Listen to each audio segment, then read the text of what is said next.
C'est parti pour la 3e édition de l'école d'été sur l'intelligence artificielle de la Fondation Vallée. Pendant 4 semaines, 132 participants seniors, dont 18 participants venus des pays d'Afrique francophone, outre le Bénin, et 53 participants juniors, vont suivre des cours sur l'intelligence artificielle. En seulement 2 ans, 2021 et 2022, nous avons formé près de 400 jeunes, hommes et femmes, africains. Alors je dis africains parce que depuis la 2e édition de l'école d'été, sous le leadership éclairé du Dr Espérant Padonou, président de Bénin Excellence, l'école d'été sur l'intelligence artificielle a pris une dimension panafricaine en octroyant des bourses complètes aux participants des pays francophones d'Afrique. Et pour cette édition précisément, 18 bourses internationales de prise en charge complète ont été offertes par la Fondation Vallée aux participants de ces pays francophones d'Afrique, dont le Burundi, le Niger, le Togo, le Gabon, Djibouti, le Cameroun, le Tchad, la République démocratique du Congo et Madagascar. Dans son discours consacrant le lancement de l'école d'été, édition 2023, le professeur Odon Vallée, fondateur de la Fondation Vallée, sous l'égide de la Fondation de France, a donné l'ordre de faire rattraper au Bénin son retard en matière d'intelligence artificielle. Le 14 juillet à Paris, sur l'avenue des Champs-Élysées, nous avons eu des gens qui ont défilé. Des Vietnamiens de l'école polytechnique, par exemple, et 2 Béninois qui sont nos boursiers et qui venaient de l'excellent lycée militaire de Ben-Bereke.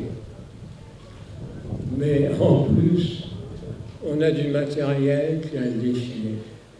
Les 2 meilleurs canons du monde, les canons César, ont défilé sur les Champs-Élysées. Et c'est un de nos anciens boursiers qui a été celui qui s'est occupé de la construction de ces 2 bibliothèques, Maximilien Salmon, et c'est lui qui construit ces canons en France. Mais je pense que l'avenir du Bénin est positif, surtout quand vous voyez ce qui se passe dans certains pays voisins. Mais,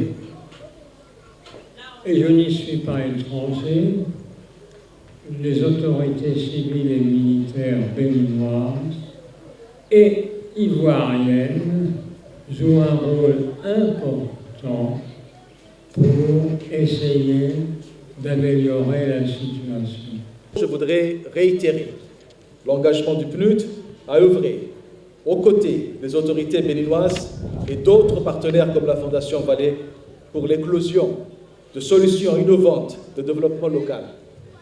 À travers son laboratoire d'accélération, le PNUD donc continuera de valoriser les atouts dont dispose le pays et de soutenir l'écosystème béninois de talents existants pour leur formation en intelligence artificielle et pour l'application de cette discipline au profit du bien-être des populations béninoises.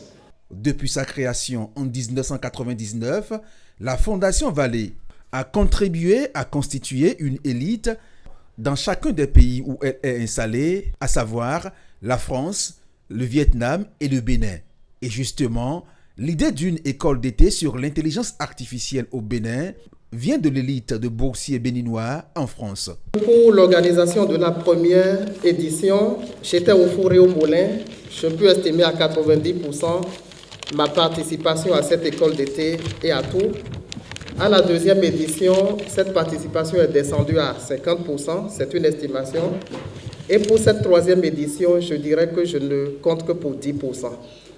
Ça montre que j'ai commencé, j'ai eu cette idée au départ, mais que finalement c'est le groupe Bénin Excellence, Fondation Vallée, CAEB, PNUD, le gouvernement béninois, qui permet de continuer le projet et qui permettra de le pérenniser.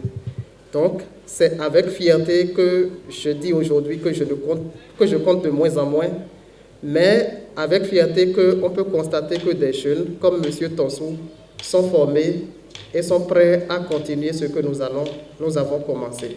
Le Bénin dispose depuis le 18 janvier 2023 d'une stratégie nationale pour l'intelligence artificielle. L'initiative de l'école d'été sur l'intelligence artificielle s'inscrit dans la vision du gouvernement et des partenaires. Je voudrais vous féliciter au nom de Madame la ministre du Numérique et de la Digitalisation pour l'organisation d'une telle école dont le but est d'initier une centaine de jeunes venus de tout le continent, on les a vus ici, principalement à la programmation en Python, au machine learning, au deep learning et l'électronique embarquée et à la robotique. La particularité de cette école réside dans son caractère pratique, car en plus de différentes notions théoriques, des projets d'application sont prévus pour aider les apprenants à mettre en pratique les notions apprises. Mesdames et messieurs, pour finir, je voudrais une fois encore remercier les organisateurs de cette importante initiative et vous transmettre les sincères félicitations de Madame la ministre du Numérique et de la Digitalisation. C'est sur ces mots que je déclare lancer, au nom de Madame la ministre du Numérique et de la Digitalisation, la 3e édition de l'école d'été sur l'intelligence artificielle au Bénin. Vive l'intelligence artificielle au service de la transformation numérique de notre pays. Je vous remercie. La formation à l'école d'été sur l'intelligence artificielle, c'est 25% de théorie et 75% de pratique. La première semaine, il y aura des cours sur la programmation. La deuxième sera consacrée au machine learning. La troisième à l'électronique et à la robotique. La 4e semaine est dédiée au projet. Et pour le compte de cette édition, 16 projets seront présentés au public à la fin de la formation.